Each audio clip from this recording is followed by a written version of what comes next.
Salut mes petits pirates, j'espère que vous allez bien. Nouvelle vidéo et dernière vidéo sur les listes de cartes des decks qui seront disponibles au lancement du jeu.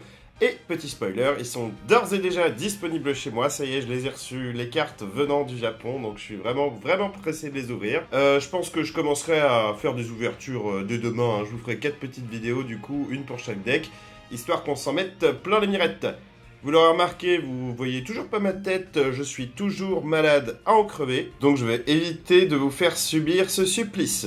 Comme vous pouvez le voir aujourd'hui, on va voir le deck donc des Supernova. Donc les Supernova, pour vous rappeler, donc ce sont les pirates de la génération terrible dont la prime excède les 100 millions de berries. Donc dans ce deck, on va en avoir toute une panoplie, mais il va en manquer certains, bien sûr. Vous pouvez imaginer, typiquement les personnages qu'on a vus dans les autres decks, hein, il va pas y avoir Luffy, il va pas y avoir Teach. Par contre, on va retrouver du Trafalgar Law et ça va être très intéressant. Et on commence tout de suite avec la première carte du deck qui n'est autre que le leader Eustace Captain Kidd. Comme tous les autres leaders de cette salve, 5 PV, puissance de 5000, pas de valeur de contre.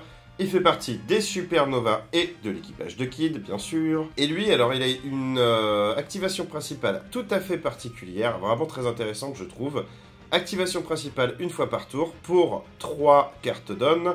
Vous pouvez défausser une carte de votre main, passer ce leader en mode actif. Donc potentiellement, notre petit Eustace Kidd, il attaque 2 fois. Vous verrez qu'il y a plusieurs cartes dans le deck qui permettent de repasser comme ça en mode action. En fait, c'est un deck qui va être plutôt board-centrique. Vous allez avoir des personnages sur le board et votre but, ça va être qu'elle reste. Bon, bien sûr, vous avez vu que si vous tombez sur le capitaine Crocodile en face, vous allez avoir un petit peu de mal s'il vous les renvoie dans votre main à chaque fois. Je pense d'ailleurs que ce deck bleu va être le principal counter de ce deck pour la simple et bonne raison que lui il veut vraiment que les cartes elles restent au minimum 2 tours pour être vraiment à leur plein potentiel. Après il y a plein de cartes un petit peu couteau suisse qui vont avoir des intérêts pour gérer pas mal de types de decks au final, mais ça vous allez le voir par la suite. Donc on passe à la deuxième carte. La deuxième carte c'est autre que Vito. Ah, je l'aime bien ce personnage. C'est une carte vanilla, donc une carte sans capacité avec un attribut Ranged. On l'avait pas vu jusqu'à maintenant, en fait il y en avait déjà dans le deck de Chapeau de Paille, mais bon j'avais pas mis les attributs, donc voilà, vous saurez que le petit logo rouge en haut à droite de la carte, c'est Ranged, donc entre parenthèses, distance une fois que c'est traduit. Donc il a une puissance de 5000 avec une valeur de contre de plus 1000, comme toutes les cartes vanilla avec une couleur de 3, et il fait partie de l'équipage du Fire Tank. On passe tout de suite à la prochaine carte, la numéro 3, qui a un coup de 2, la petite U rouge. Je dis petite parce que pour moi, c'est une carte qui n'est pas du tout intéressante et je vais vous expliquer pourquoi. Donc, U rouge avec un coup de 2, une puissance de 3000, une valeur de contre de plus 1000. Il fait partie des Supernova et de l'équipage des Moines Dépravés. Meilleur nom d'équipage, au passage. Donne x1 si vous contrôlez 3 personnages ou plus, cette carte gagne plus 2000 de puissance. Donc en fait, il vous suffit de contrôler 2 personnages en plus de cette carte pour que la valeur permanente de la puissance de cette carte soit de 5000. Je dis il suffit, en fait pour moi c'est trop contraignant. Tout simplement parce que cette carte déjà nécessite le don x1, donc une carte don lui soit attachée pour qu'elle ait une valeur de 5000. Certes, vous pouvez la jouer T1 avec 2 cartes don, et encore ça c'est si vous commencez en deuxième, mais là pour le coup en fait je me dis tout simplement pour 2, je peux mettre une carte vanilla avec 4000 de puissance, qui sera tout le temps à 4000 de puissance, et quand je lui collerai une carte d'on, là elle sera à 5000. Ou mieux pour 3, je peux jouer une carte qui a 5000 de puissance de façon permanente. Donc oui, si votre board ne bouge pas, c'est une carte qui va être peu coûteuse et intéressante, parce qu'elle va avoir une puissance de 5000 quasiment tout le temps pour peu que vous lui attachiez une carte d'on. Ça va être intéressant dans certains match-up, mais typiquement contre Crocodile, toutes les cartes de 3 ou moins qu'il peut renvoyer dans la main, cette carte, elle arrivera jamais à attaquer en fait. Elle va arriver sur le terrain, ce sera à votre adversaire de jouer, il vous la renvoie dans la main, voilà. Moi je pense vraiment que c'est une carte qui va être difficile à mettre en place, enfin bon, moi c'est mon avis. Peut-être que je me trompe, peut-être que cette carte peut faire des merveilles, mais j'y crois pas trop. On passe à la prochaine carte et c'est un BG qui apparaît. Capone Gang BG, donc qui fait partie des Supernova et de l'équipage du Fire Tank. Il a un coup de 1 pour une puissance de 1000, c'est un petit bloqueur, c'est le petit bloqueur du deck. On en a vu une comme ça dans tous les autres, voilà, ça ne mange pas de pain. On passe à la suivante. Et la prochaine c'est Killer, avec un coup de 3, une puissance de 3000 et une valeur de contre de plus 1000. Il fait partie des Supernova et de l'équipage de Kidd. Quand elle est jouée, vous choisissez un personnage adverse en mode inertie avec un coup de 3 ou moins.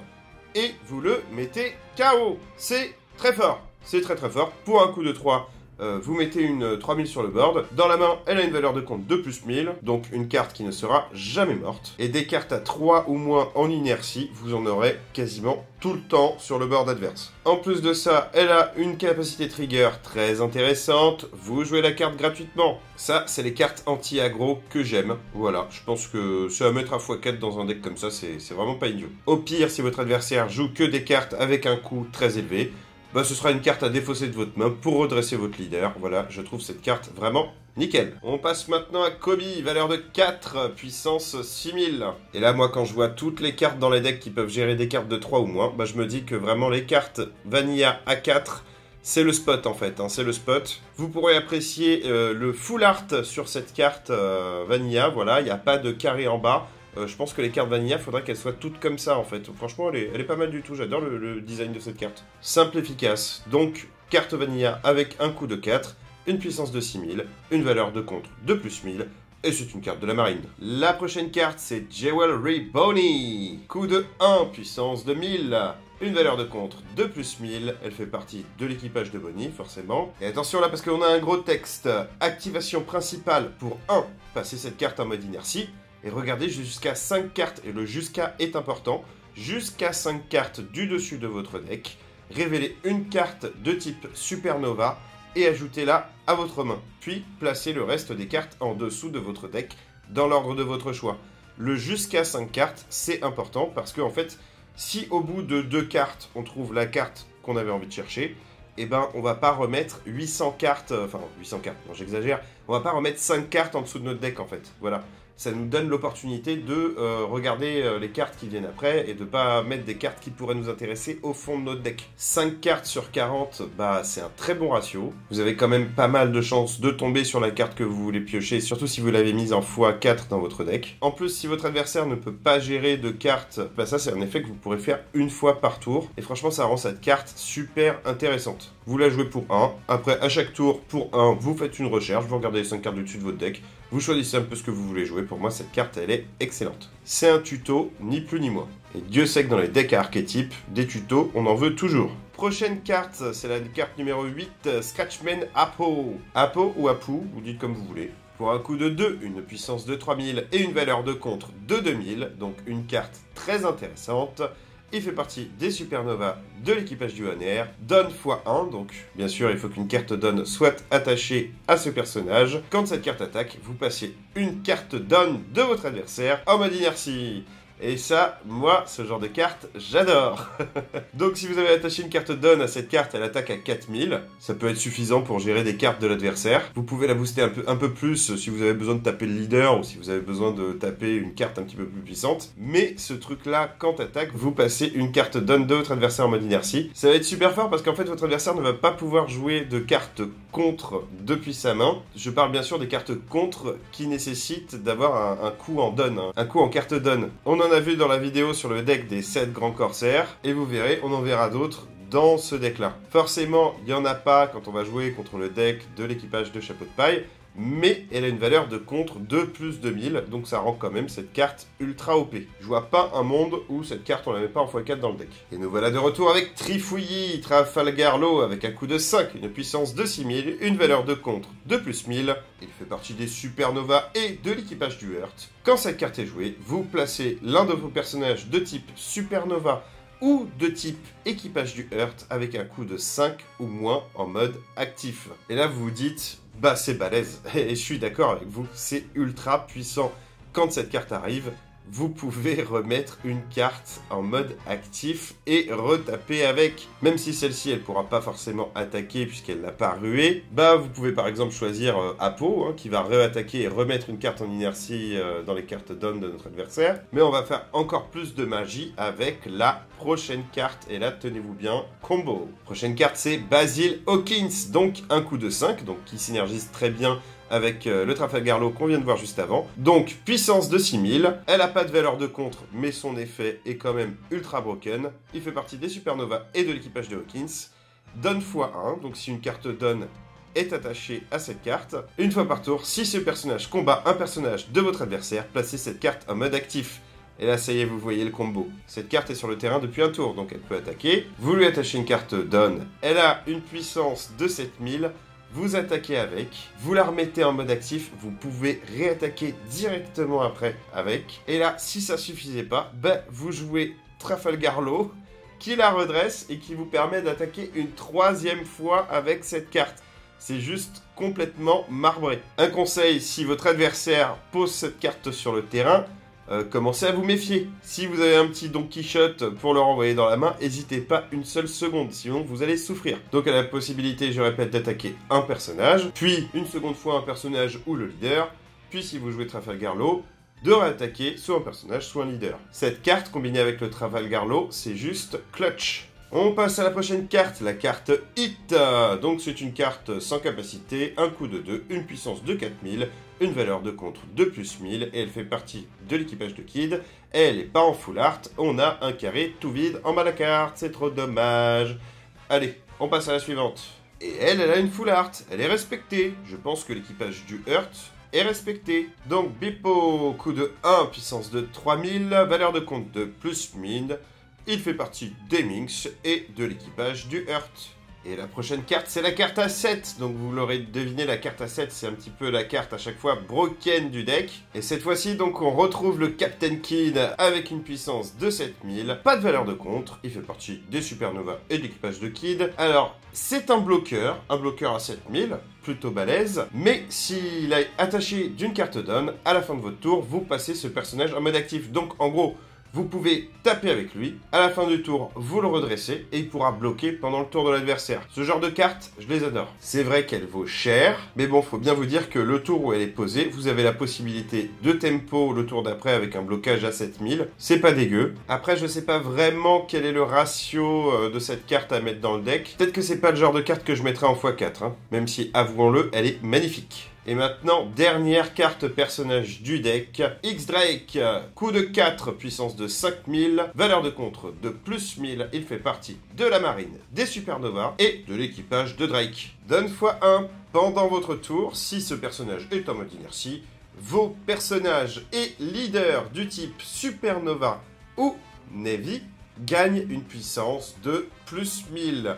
Encore une bonne raison de jouer dans le deck mon petit Kobe à 4. Puisqu'il fait partie de la marine, pour moi c'est une carte qui est juste ultra forte, hein, franchement. Elle booste littéralement tout votre board, sachant que vous allez attaquer plusieurs fois avec vos cartes. Vraiment, pour son coup, je la trouve incroyable. Donc voilà, hein, vous l'aurez vu avec les personnages, donc c'est un deck vraiment board-centrique, hein, vous allez choisir les cartes très minutieusement que vous allez poser sur votre board pour effectuer quelques combos, hein, pour pouvoir vraiment agresser très très fort votre adversaire. Le deck a la possibilité de gérer un petit peu ce qui se passe sur le board adverse, hein, donc de gérer des cartes à 3 ou moins, ou de mettre des cartes down en mode inertie. Donc voilà encore un deck couteau suisse qu'il va vraiment falloir tester et adapter en fonction de la méta. Hein. Et on va passer sans plus attendre aux cartes événements du deck. Et on commence avec Scalpel, pour un coup de 1. Cette carte est de type Supernova et équipage du Hurt. C'est une capacité contre votre leader ou un de vos personnages gagne plus de 1000 de puissance pendant la durée du combat. Placez ensuite une de vos cartes Donne en mode actif. Capacité trigger, vous placez jusqu'à 2 de vos cartes Donne en mode actif. Alors pourquoi cette carte elle est forte? Deux utilités. La première, c'est de booster en attaque. Alors imaginez, vous attaquez avec votre leader. Admettons, vous le boostez de 2000. Votre attaque passe. Vous faites des dégâts à votre adversaire. Vous remettez une carte Donne en mode actif. Cette carte Donne, vu qu'elle est en mode actif, vous pouvez l'attacher soit à un de vos personnages, soit à votre leader pour rebooster. Vous voyez, la carte qui va réattaquer. Donc, franchement, je la trouve vraiment très très forte. En défense, vous pouvez du coup vous défendre avec une valeur de 2000 pour 1, c'est vraiment correct. Mais en plus de ça, vous pourrez en rejouer une derrière sans aucun souci, parce que vous détapez en fait la carte Donne que vous aurez utilisée pour la jouer. La capacité trigger, vraiment situationnelle, ça peut vous sauver dans certains cas, et dans d'autres cas, ça fera tout simplement rien, parce que vos cartes Donne en mode actif, ça se peut que vous aurez rien à en faire, quoi. Mais ouais, une carte excellente, hein, qui permet de faire des petits combos, ça c'est vraiment sympa à avoir x4 dans le deck, à n'en pas douter. Et on a maintenant Repel, qui est tout simplement le grand frère de la carte qu'on vient de voir juste avant. Coup de 2 cette fois-ci, elle fait partie des Supernova et de l'équipage de Kid. Toujours une carte contre. votre leader ou un de vos personnages gagne plus 4000 de puissance pendant la durée du combat. Plus 4000, c'est énorme. Et vous placez ensuite une de vos cartes Don en mode actif. Donc typiquement, vous êtes en défense, vous jouez cette carte pour un coup de 2, l'attaque de votre adversaire passe pas, derrière vous avez la carte à 1, vous mettez plus 1000, voilà, franchement, défensivement c'est très fort, offensivement c'est excellent aussi, vous surprenez votre adversaire, il ne bloque pas votre attaque, vous donnez un boost pour la dernière attaque de plus 4000, ça fait mal, très très mal. Pas de capacité de trigger sur cette carte, mais on lui en voudra pas. Et on finit maintenant avec Strauss Ward.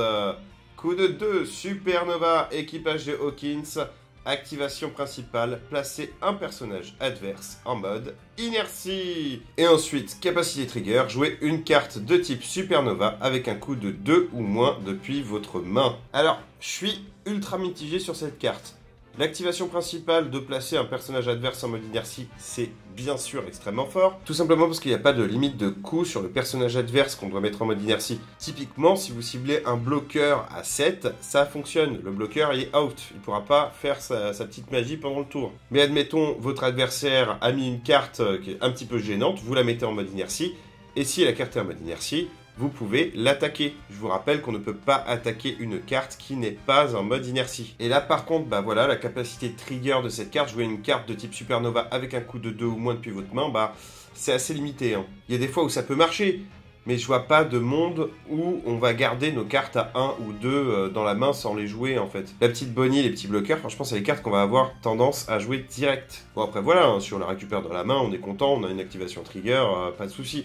Mais franchement, je préfère la garder pour moi, l'activation trigger, et utiliser l'activation principale pendant mon tour. Après, ce n'est que mon avis, et peut-être que dans le futur, on aura des cartes à 2 qu'on aura envie de jouer directement. Mais là, moi, pour l'instant, je vois pas. À noter que c'est des cartes de type Supernova qu'on peut jouer, ce n'est pas des personnages de Supernova qu'on peut jouer. Donc typiquement, on pourra jouer des cartes événements estampillées Supernova. Mais bon, c'est pareil, les 2 cartes événements qu'on a vues, on veut les jouer pendant un combat. On veut pas les jouer après s'être pris un coup. Donc voilà, à voir. Cette carte pourra devenir forte, encore plus forte, je veux dire, dans le futur. Pour l'instant, on la prendra surtout pour son activation principale, qui, ma foi, est pas déconnante du tout. Et qui, en plus, synergise avec la carte qui détruit une carte de 3 ou moins en mode inertie. Voilà, on en a fini avec ce deck des Supernova. N'hésitez pas, comme d'habitude, à me dire ce que vous en pensez dans les commentaires. Moi, j'avoue que maintenant qu'on a vu les 4 decks, mon cœur balance. Je sais vraiment pas lequel je vais jouer. Celui-ci me plaît assez, pour tout vous dire, franchement, il me plaît assez ce deck des Supernova. À voir s'il se fait rouler dessus par les 7 grands corsaires, dans ce cas-là, oui, bon, bah, je vais jouer les 7 grands corsaires. Mais la combo entre Hawkins et Trafalgar, là, j'ai envie de la sortir, en fait. J'ai envie de tabasser quelqu'un avec. En tout cas, comme d'habitude, lâchez des pouces, abonnez-vous, mettez la cloche, c'est super important pour le référencement. N'oubliez pas de parler du jeu à vos amis. N'oubliez pas d'aller remplir le formulaire pour que le jeu soit traduit en français. Nous, on se retrouve très très vite pour l'ouverture de mes petits decks. J'espère que vous êtes aussi pressé que moi. En tout cas, moi je suis refait, je suis vraiment repeint, je suis pressé de taper le carton avec mes potes en fait. En attendant, on va pas changer nos habitudes. Je vous fais des petits bisous et je vous dis à bientôt mes petits pirates. Ciao.